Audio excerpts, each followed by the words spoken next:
తీసినాడు కదా దేవుడు, కాడి కింద నుంచి నన్ను తీసినాడు కదా. నిజమే, శ్రమలాగా అనిపించింది, కానీ తీరా చూస్తే దేవుడు మేలు చేసినాడు కదా. తుఫాను వచ్చి చెత్త చెదారం ఎత్తుకపోయినట్టుంటుంది. దేవుడు తాకనిచ్చిన శ్రమలు, దేవుడు నేర్పించిన పాఠాలు అంత బాగుంటాయి.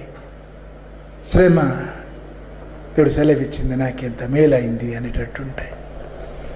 ఇందా చెప్పుకున్నాం కదా, దేవుడు తన కొరకు చోటు పెంచుతాడు. నీ విశ్వాసం, నీ బలం పెంచుతాడు, నీ ప్రేమ పెంచుతాడు, క్షమాపణ పెంచుతాడు. దేవుడు ఇచ్చే ఆశీర్వాదాలు పట్టడానికి నీలోన చోటు పెంచుతాడు కదా. దేవుడు ఆజ్ఞ ఇస్తేనట నీళ్లు పర్వతాలకు ఎక్కుతాయట. 104వ కీర్తన 7-8 వరకు. కొండల మీద నుంచి నీళ్లు కిందికి రావడం చూసుంటారు. దేవుడు ఆజ్ఞ ఇస్తే నీళ్లు కొండల మీదకి పోతాయట. అసాధ్యమైనవి నీ కొరకు జరిగిస్తాడు దేవుడు. నీ కొరకు ఏమన్నా చేస్తాడు. నీళ్లు పర్వతాలకి